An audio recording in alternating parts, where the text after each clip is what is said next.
Today's video is sponsored by PetFlow. Now you might think that your dog is deaf because they don't listen to you, but what do you do if you actually have a deaf dog? That's what we're gonna be talking about today. Many of you have been asking me to work with smaller dogs, and that's exactly what we're gonna do.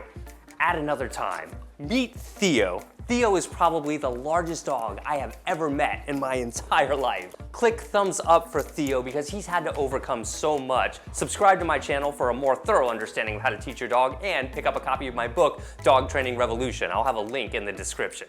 If you've got a giant dog like Theo, or you have multiple pets, you're probably going to the dog food store a lot. Save yourself some time and effort by setting up automatic pet food delivery at PetFlow. You can do it in 2 steps. You choose your dog's food and how often you want it to arrive at your front door. I'm gonna have a special link and a coupon code in the description of this video that'll give you 20% off of your first automatic shipment. Theo was rescued when he was just a puppy. He's got what's known as the double Merle gene. Now this gene can cause a lot of problems in Great Danes and other breeds.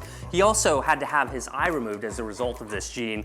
So now he's down to 1 eye, he can't hear, but you know what? He's got a lot of love in his life. Perhaps the most difficult part of teaching any dog is establishing that basic communication. But with a deaf dog, you'll have to really prioritize that. That's why we'll have to get really good at using our hands and overall body language to communicate with Theo today. But how do you even get started? As with any beginner dog, you'll want to have them on a leash and collar or harness so that you can keep their environment controlled until they understand you better. So that's what we're going to do with Theo.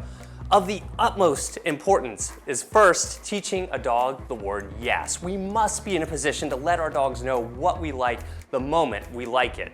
But of course, telling him yes isn't going to do much. So how are we going to communicate that to him? That's what we're going to work on right now. Let's start by teaching Theo that this means yes. So this is pretty basic. I'm going to show him this, looks at my thumb, and then yes, good job, look at that.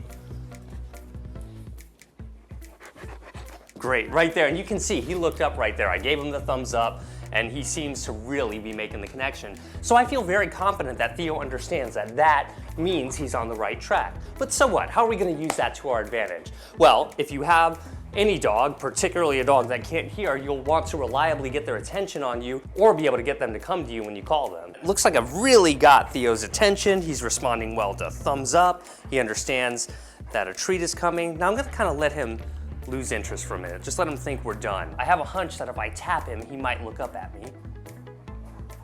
Do you see that right there? I want to let him know that I love that he gave me his attention. Good.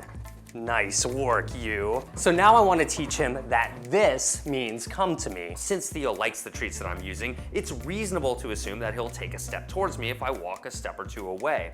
And since I know that he's likely to step towards me, I can introduce a hand signal that tells him what he's doing. Now, if I do this enough, he'll eventually learn that this hand signal means come to me. Look at that, he took 1 step to me. I love it. So now I'm able to get his attention on me, letting him know that I like that he's paying attention. I'm gonna use this hand signal to get him to take a step to me. Good job. Yes, look at that.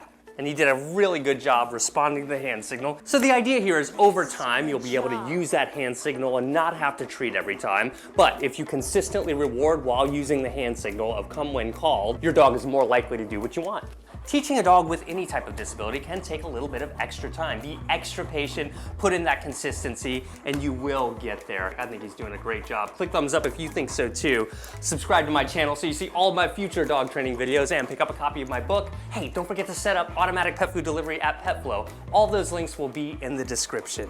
You did a great job today, sir. Oh. Theo rocked in this video. Special thanks to our patrons on Patreon who made a huge contribution towards these videos. I hope some of you will consider joining our Patreon community and check out this playlist on teaching your dog or your puppy all of the basics in order. It's completely free and extremely thorough. I can't wait to see you in the next video.